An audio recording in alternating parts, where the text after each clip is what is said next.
רק שנייה. זהו, שירו את הכמה. איפה אוראל? אוראל? להודות לכם לכל תושבי חברון.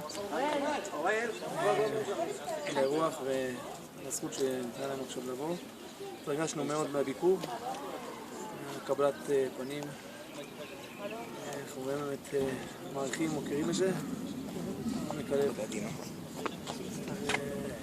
מקווים להיפגש באמת במקרים שמחים יותר, עניינים יותר. רגע, באותה הזדמנות, הרב ארנון, אני חושב שבאמת, איך אומרים, אתה אומר, הנסיבות הביאו, זה נסיבות של כלל עם ישראל, כולנו למעשה שייכים אותה נשמה, כמו שאמרנו, של גל, מכל המקומות. אני חושב שבאמת, בתור הנציג, הצגת מאוד יפה, הסברת, נתת להרגיש יותר, חיברת אותנו יותר, שחברון, עיר האבות, לב האומה שלנו. מאז ותמיד, איך שאומרים, נמצאים ליד המקום הכי גדול, הכי קדוש לעם יהודי. אשריכם שאתם עושים שליחות גדולה.